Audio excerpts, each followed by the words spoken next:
Hello, and welcome to Interpreting India. Geopolitical realignments, sustainable growth, healthcare financing, inclusive digital transformations, climate change, supply chain disruptions, urbanization, and several other critical global matters envelop the world as India holds the G20 presidency. We at Carnegie India continue to bring voices from India and around the world to examine the role of technology, the economy, and international security in shaping India's future.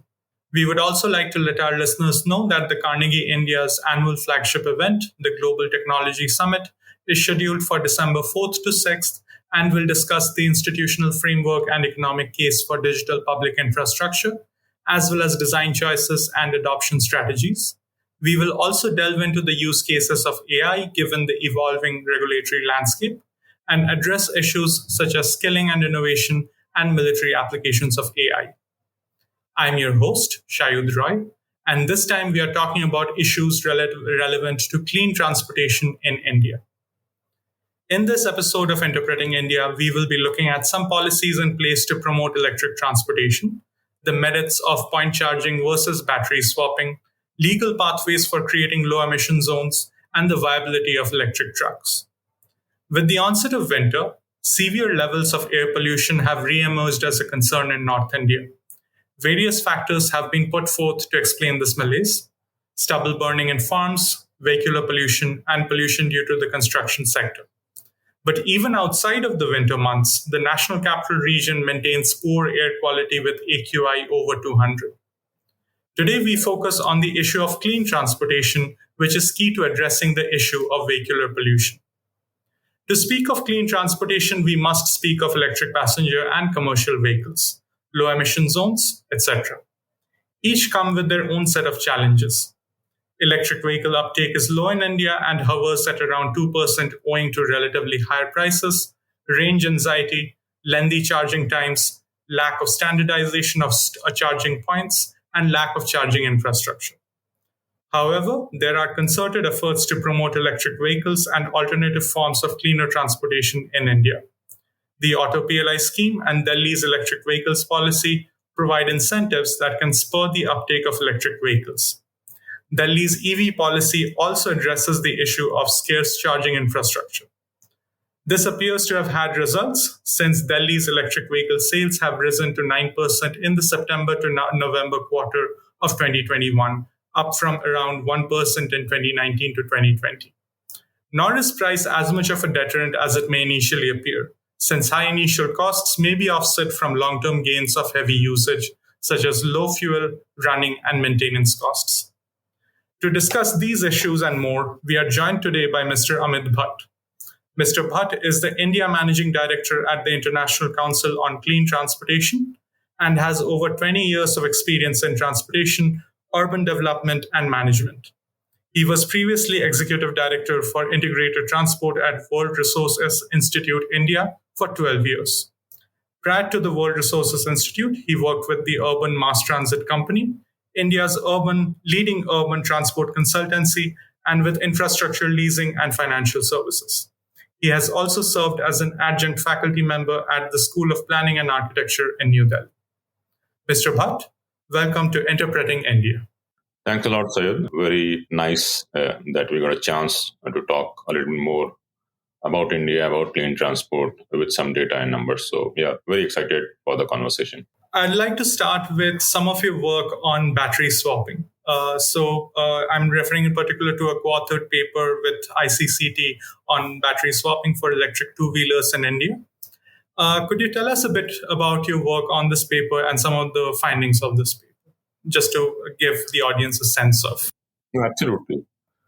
So I think, as you know, the clean transport journey in India is evolving, and electrification is playing and is going to play a much bigger role in this journey. There are some key questions or issues surrounding it. And one key issue is that if you look at electric vehicles, the bulk of the cost of the vehicles, almost anywhere between 40 to 60%, is the cost of the batteries. So the question then becomes, can we come up with a different business model wherein we can bring down the cost of these vehicles? And one such model is looking at battery swapping. So we did this work a long back, and then where we had looked at in mostly in case of two wheelers at what levels the battery swapping makes sense. So at that time we had seen that mostly vehicles come up with 100 and 120 kilometer per charge of the vehicle.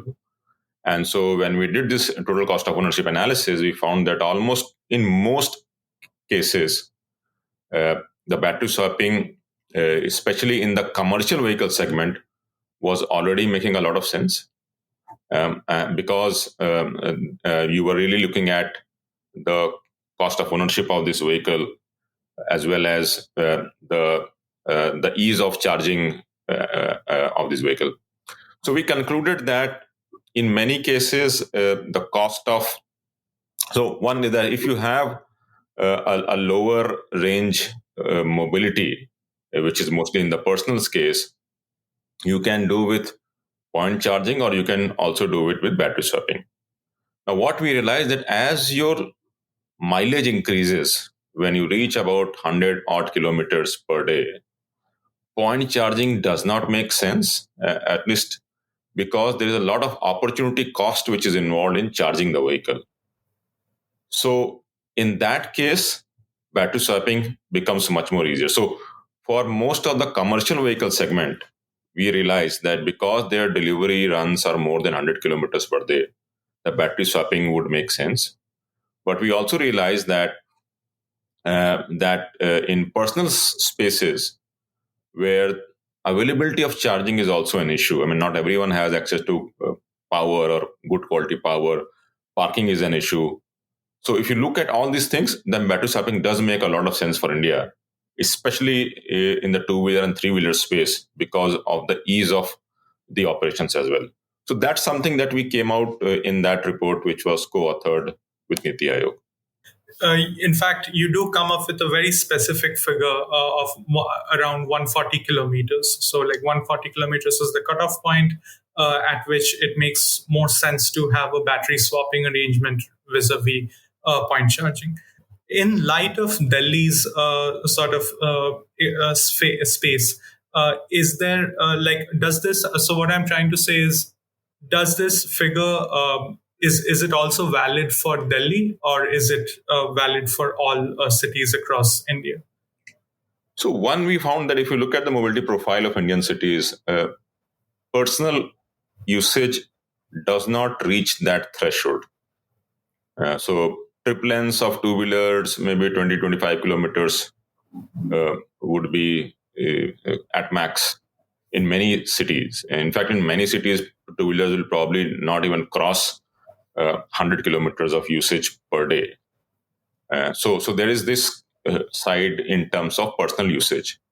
But then if you look at the delivery companies, which are food delivery or delivery of grocery and other parameters, those companies regularly cross this threshold in smaller cities as well. So that's where I think the battery swapping makes a lot of sense. Because if the delivery guy has to wait for a couple of hours to charge the vehicle, then he's losing a business opportunity. So from the opportunity cost perspective, it made a lot of sense to shift to battery swapping. In fact, you make another point which is quite interesting, which is that swappable batteries reach their end of life earlier than batteries used by a single EV owner. And that is actually a good thing. So, could you elaborate on that? Yeah, and the reason is that because we are sweating out the asset, the swappable batteries are used by multiple kind of partners who are using it. So it's not that you have a 100 kilometer, 140 kilometer range, but you are only using it 20, 30 kilometers per day. The rest, 80, 85% or 70% battery never gets used.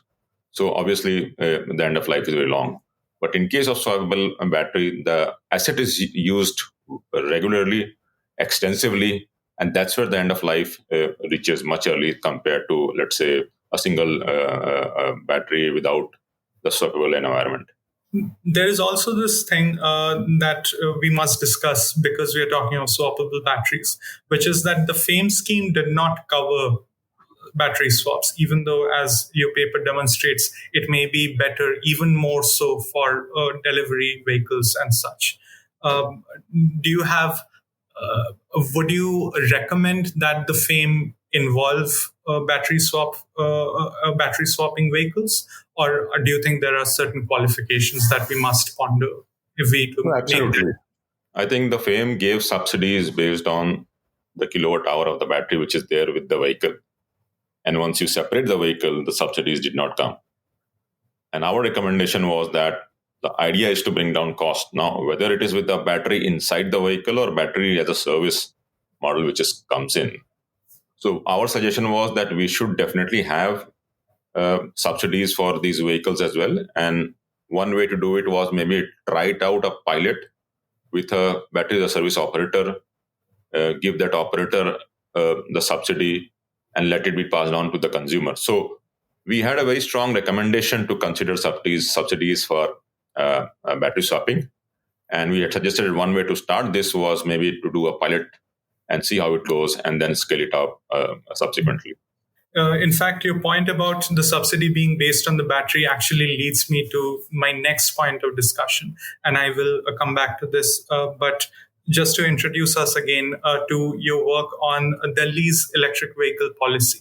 So you had written an article called "How Delhi is Becoming a Lighthouse City for Electric Mobility in India," and in it you point 3 points that are responsible for the policy being a success. So one is innovation, the second is collaboration, and the third is implementation. Could you briefly help us go through each of these points in turn? No, I think once the Delhi policy came in, one of the things that we saw was in the policy was that, like unlike other states, which focused a lot of the focus on the policy was to attract investment. Delhi's push was more about demand creation. And while yes, we do need investment because we ultimately also want the electric vehicles to be manufactured, but again, the manufacture will only pick up pace when there is demand. So I think this was a good innovation that we saw in the policy, that the focus was on the innovation. Second part was that unlike other vehicle segment, electric vehicles require an ecosystem change, which means you need to have a power, you need to have charging infrastructure, you need vehicles, you need demand. So it's an ecosystem change, and that ecosystem change cannot come by one agency and one department. And therefore, it is important to bring the transport department, bring the energy department, bring the civil society, bring private sector. A bunch of stakeholders have to come together, and which was very well done in case of Delhi through either the Switch Delhi campaign or some of the other activities which were taken up by the agency. So I think this collaborative approach was very, very interesting and insightful. And the third part was in terms of implementation, and I think this was very well kind of executed. A bunch of activities were done to focus on implementation, right from creating digital infrastructure where you can kind of track the investment, track the sales. You can also find who are the dealers of this vehicle, where can I get this vehicle. So a lot of focus was on implementation. And I think that to me is one of the also critical areas of why Delhi has reached maybe 10 or 15% of new vehicle registration, which we see nowadays because of good focus on implementation. So you have talked of how both the transport and power ministry was completely aligned with the Delhi EV policy. Could you give us some examples of how this came about in practice and what some of the design principles were that mattered in this regard? When the Delhi came up with the charging infrastructure tender, that tender actually came through the power department. So, and then we realized that it is actually the energy department in Delhi which is driving the charging infrastructure conversation, which is very different from some of the other states. So I think that is one. And I think also the single point clearance for charging infrastructure development, which was done by Delhi, also had the transport department and the energy department together. Similarly, some of the clarifications regarding who can set up the charging infrastructure, the tariff for EV charging. So a lot of these activities did require coming together of both the departments. And I think we were very, very pleasantly surprised that how actively the power department in Delhi was engaging in the electrification conversation. So I'd like to come back to that point that we just made about the purchase incentive being a function of the battery capacity instead of, let's say, the vehicle cost. What? Why would that be a rule? Like, what are the benefits or pros and cons of having it that way? So largely the way it started, that since the cost of the vehicle is high, how do you bring down the cost? Then the question was, what makes these vehicles so costly? And therefore the battery was the reason. And therefore, how do you bring down the cost of batteries? Then you subsidize the cost of the battery by giving subsidies in terms of the capacity of the battery. So that's how the conversation started, and it's still there. But what we were looking at is that at least in the smaller form factors where swapping is possible, can we look at a different model altogether? Is what we were discussing in our paper. So it does make sense in a way because the battery is the one of the most expensive parts of the EV, and it is, as of now, it is mostly imported. Like most of its parts are imported, and but yes, I see the conflict there. Okay. I would next like to talk about another work of yours, which is about the designation of low and zero emission zones. So, you have done this paper on improving air quality in cities through transport focused low and zero emission zones, in which you have examined some legal pathways to get there. So, can we start off by defining what a low emission zone is and how it differs from a zero emission zone? So the idea was that if you have to clean the air, you have to also take a lot of action on transport emission. And if you have to take like action on transport emission, one is how do you then restrict some of the gross polluting vehicle so that the area inside cities or the city as a whole can become a low emission zone. So low emission zone is nothing but you are restricting vehicles which you think pollute more. And then the zero emission zone is basically area where you have transport vehicles which have zero tailpipe emission. So it could be walking, cycling, or if in case of motor vehicle category, it could be electric vehicles or zero tailpipe emission vehicles. So that's how we have defined. But the rationale was that this kind of push then also helps to accelerate shifting towards cleaner modes of transport. The paper discusses five pathways, legal pathways for the implementation of these zones. In two of the pathways, we actually have the center using the Ministry of Forest, Environment and Climate Change. The center uses that ministry, and it sort of has. In one case, it relies on creating a special authority that declares the cities that it wants to be LEZs and ZEZs, and state governments simply have to obey that and implement. And another pathway has the center publish a guidance document, simply a guidance document, and then it leaves the declaration and development of the LEZs or ZEZs to the state government. So, are there merits to one over the other? And or what use case would each pathway have? And when would it be most appropriate? Absolutely. So one of the questions that we are trying to answer is that who has the legal authority to create a low emission zone or a zero emission zone? And then we found that, in fact, the authority exists even in the current legislation, that national government agencies like Ministry of Environment, Forest and Climate Change, or even at a state level, can actually create zero emission zone or low emission zone, because these are restrictive policy where you are restricting a certain category of vehicle. so so so that was the background, and then we realized that in fact the Ministry of Environment, Forest and Climate Change absolutely has authority to execute work around zero emission zone or low emission zone. And one way to do it is by them taking lead in creating this zero emission zone or low emission zone, or they can also create this guidance which then the states can take to do it.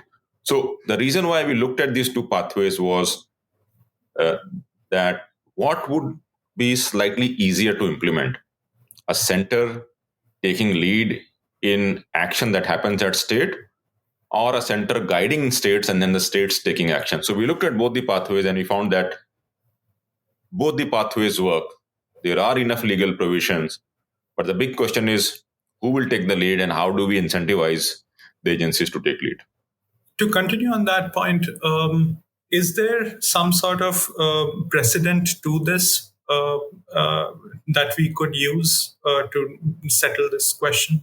So there are a couple of zero emission zones which have been created, which are largely through, which are revolving around tourist places. So, for example, the Taj trapezium zone, low emission zone, where a certain category of vehicles are allowed around Taj Mahal, is mostly from tourism perspective and protecting the monument. Similarly, area around the Statue of Unity is also a zero emission zone. So we are seeing some of these initiatives happening, or Mathiram is also one. So we are seeing some initiatives which are happening, but they are mostly driven from the tourism perspective, and the scale is slightly at a smaller scale rather than a citywide scale, which we are seeing in some of the other uh, countries, like in cities like London, which has ultra low emission zone and so on and so forth. So yeah. That covers two of the pathways in which the center is the guiding force. Then we have two additional pathways where it's up to the states. So they do not even require consultations with the state pollution control boards. Uh, in those pathways, it's the state that can simply go ahead and designate zones. They can plan it all out. Uh, could you tell us about, and one of them actually goes through the Central Motor Vehicle Act, as you've pointed out. So again, can we do a similar exercise and sort of list the pros and cons of those two pathways? Absolutely. So one of the things was, since the road transport is comes under a concurrent list, both center and state governments can frame rules. And so we realized that the Ministry of Environment, Forest and Climate Change is one pathway, but since the regulation is to do with road transport motor vehicles, can the Ministry of Road Transport take lead? And absolutely, there is enough legal pathway both at national level as well as central level, national level and state level, for either the central government through Ministry of Road Transport and Highways taking lead, or state governments under the provisions of Motor Vehicles Act taking the lead. The question we were trying to answer was, because Ministry of Road Transport and Highway is also a large ministry, and it has a lot of power compared to some of the other ministries. So, and that's why we thought, can we also look at this pathway? And absolutely, both at national level as well as state level, agencies can take lead and implement low emission zone. But the big question that we were trying to answer was, who can most realistically take the conversation forward?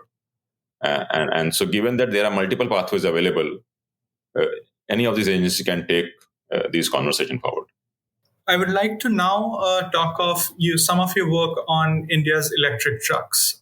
So this is particularly pertinent under the current circumstances. So before I get into it, if you could elaborate on why are trucks necessary to include in this conversation around vehicle fleet electrification? Because we already have. Yeah, so if you look at the emission, almost 14-15% of India's greenhouse gas emission comes from transport sector. Within that, 90% is from the road transport sector. So cleaning road transport is very important. And we are seeing a lot of states putting focus on two-wheelers and three-wheelers, electrification, which is absolutely right. But then if you look at the overall emission profile in the road transport space, almost 50% comes from medium and heavy-duty trucks. So unless we are able to clean the trucks, we will not be able to clean the transport. So with that as a background, the question is, how do we start? And we think electrification of trucks is definitely a good opportunity to kind of look at cleaning the road transport sector. And that's what the paper talks about in terms of looking at the possibility of electrifying trucks in India. So you've pointed out to a few impediments to the electrification of trucks. So, for example, one is that there is no FAME-like scheme for trucks. Another is that the business is highly unorganized. Um, uh, could you elaborate on some of these impediments a little bit? No, absolutely. So, unlike two wheelers, three wheelers, or even cars, where you can charge the vehicle at home, in fact, some of the recent data from Tata Motors shows that almost 95% of the electric car charging happens at home. You can't charge trucks at home because the power requirement is very high, large, and then people who are operating these trucks don't have the whereabouts or even the capacity to charge these vehicles at home, which means that these trucks would rely on public charging or some captive charging. And therefore, for trucks to come in, we also need charging infrastructure to come in, at least before the trucks come in, so that the consumer has this peace of mind that if he buys a electric truck, then he or she will get this facility to charge the truck. So charging infrastructure becomes the biggest bottleneck for the initial uptake of truck. And unless we have initial uptake of truck, we will not see scaling up happening for electric trucks in India. The second important thing is that there is also a question on technology compliance. A lot of people probably feel that electrification of trucks is not is a question mark, given that the form factors are large. But our analysis shows that electrification of trucks is absolutely possible. We have electrified buses, so there's no reason why we can't electrify trucks. In fact, you've also pointed out to the fact that the business itself is highly unorganized to the extent that one owner might, like one fleet might only consist of 4 to 5 trucks at most. And sometimes the trucks do not carry any luggage on the way back from a delivery. Could you point to how that is like a deterrent for electrification? So what we are seeing, given the current price point, electrification of trucks require sweating out the asset, which means you start using trucks maybe 270, 280, 200 kilometers per day. Probably in current price point, the electric trucks will be cheaper than the conventional truck. But for that to happen, we also need that trucks do run these distances, which means a lot of times we are seeing trucks travel distances, but at the end of it, they have to wait sometimes even 2 weeks just to unload the vehicles. So loading and unloading is a major problem. Trucks are roughly doing 2.5 trips per month, not being able to use set out the asset effectively. And that's what we are looking at, that for trucks to make sense, one, we have to use the asset judiciously. We have to sweat out the asset actively. And that would require that the overall logistics environment is conducive for this scenario. And therefore, we had seen that can, at least for electric trucks, we have something called green corridors, where the loading and unloading happens much more quicker. These trucks don't wait for longer times for this, so that they can run and bring in the economics of operation to the operator. So I'd like to pivot slightly to some more general questions. Um, so one thing is, I guess it's somewhat related to what we've just discussed, but you've made a point that the high upfront cost of electric buses is being tackled by operating them under a lease model, and this can transfer over to, say, electric trucks, for example. Could you tell us about the benefits of such financing system? No, absolutely. And I think one big issue what we are seeing is that, especially in purchase of electric vehicles, the high upfront cost is a big barrier. And therefore, the question is, why should I pay the entire cost and then have that on my books? And if there a way I can actually lease out these vehicles. And so leasing becomes an interesting case example to address this high upfront cost. Um, and it can, one, be the entire vehicle can be leased out, or in some cases, what we are seeing, there is also possibility of leasing out the battery. And then if you remove the battery from the vehicle, the cost comes down dramatically. And then the battery bit can also be leased out and as a battery as a service. So the electrification story promises a lot of business innovations. Some of it we are already seeing, some of it we will see in the coming years, because we think that this is going to fundamentally change the way road transportation works in India. To continue with this theme of financing, there are in general there are real problems with electric vehicle financing. For example, there is a lack of standard practices with regards to giving out loans. Loan periods are short, the rates are too high, etc. Could you tell us a bit about the state of financing for electric vehicles in India and what we might need to do to address them? Absolutely. So if you look at generally the overall motor vehicle finance in India, roughly about a quarter of vehicles are purchased outright, three quarters are being financed. So financing is important given the way vehicles are being purchased in India. Now, what we have seen at is in the car space, the electric vehicle finances is at par or as competitive as ICE vehicle financing. But the biggest uptake is happening in two-wheelers and three-wheeler space. That's where it is a problem. One, there is definitely an issue with the risk, both in terms of the human being who's going to buy the vehicle. And again, default rates are much higher in two-wheeler and three-wheeler space.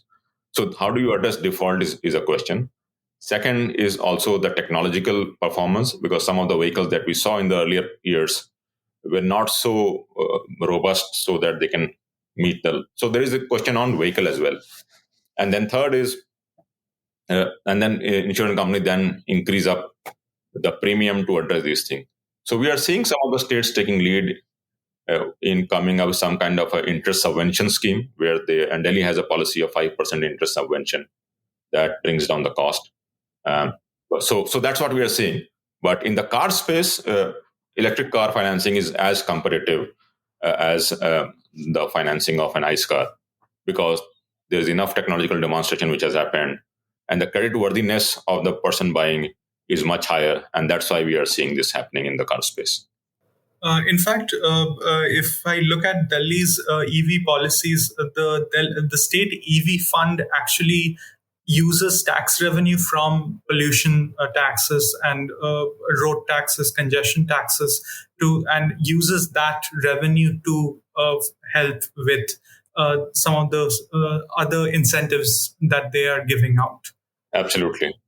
And I think if you look at some of the environmental compensation cess which is being levied in Delhi for trucks entering Delhi, that money also goes into the Delhi EV fund, which is being used. So I think Delhi has really kind of creatively utilized the revenue generation potential and also used it for electrification. This is a very good learning for some of the other states to look at, and also maybe some broader as well. How do you then also promote sustainable transport by finding money to do it? And that I think is a very, very interesting case to look at. Are there things that you would like to see in the Delhi EV policy 2.0? I personally believe a lot of electrification story in India has been led. Delhi has kind of changed the conversation of electrification of transport in India, and that's good. I also think that it's time for Delhi to move beyond and look at newer form factors, especially trucks. Because I said, and again, if you look at the particular matter emission from transport, trucks and two-wheelers and three-wheelers are the two largest category of PM 2.5 emission in Delhi. So the two-wheeler, three-wheeler electrification conversation is good, but we have to do something for trucks. And maybe one way to start is Delhi taking lead in electrifying the municipal fleet of trucks. So you have a lot of water tankers, you have garbage disposal trucks, you have a road sweeping machine, you have horticulture, you have C&D. So if we can start electrifying this municipal fleet, I think Delhi can also kickstart a revolution of sorts on electrifying trucks in India. And that's, from my perspective, is a very strong hope and belief that we will see in Delhi EV policy 2.0. I'd like to close our discussion on financing with just this question. So you had mentioned at one point that there needs to be a dialogue between OEMs and NBFCs related to financing. Could you elaborate on that a little bit? No, absolutely. And I think One, there is definitely a question mark. Is the vehicle good enough? And that's what the financiers are looking at. Second, they're also looking at, is that person who is taking the loan credit worthy enough? Now, that second bit is cuts across vehicle category. So whether it's a two-wheeler, electric, you can't change this. But to change the credit worth or the technological worthiness of an electric vehicle needs a dialogue. Questions like what will happen after, let's say, the battery reaches end of the life. Will the vehicle perform these many kilometers? So to make the financier aware of the vehicle, of the technological capacity, that can only happen if we have a dialogue. And in fact, for electrification in general to scale up, we have to have a dialogue involving multiple stakeholders, because electrification of transport is not a technological change, it's an ecosystem change. And so if there's an ecosystem change, we have to bring multiple people together to take the conversation forward. Okay, I think that is most of what I wanted to ask of you at this point. I would invite you at this point to offer any additional comments or highlight anything that you would like to point out, anything that you would like to discuss further. No, absolutely. And I think so. It was a very good conversation. My concluding remark would be that a lot of people ask, but why electric? And to me, we did this analysis to look at what powertrain technologies can decarbonize India's road transport sector. And we concluded that there are only two technologies. One, the battery electric, the other is hydrogen fuel cell. Now, hydrogen fuel cell is still evolving, and we are not sure what use cases will come. And if at all, the use case will be limited. The bulk of it will come through battery electric. So cleaning transport in India would largely revolve on battery electric. The second question is, are the vehicles clean given India's grid, which is predominantly coal-based? So in the current system, our analysis shows that life cycle emission of a battery electric vehicle in India, cars and two-wheelers, is cleaner than internal combustion engine, even with the current grid. But as the grid gets cleaner, these vehicles will get cleaner. So we now know a pathway, and the pathway is generate renewables and use it through battery electric. And that is what we think we should follow. Mr. Bhatt, thank you very much for this conversation and for taking the time to talk to us. And we hope to be able to talk to you again soon. No, absolutely. It was my pleasure in talking to you, and look forward to our continued conversation.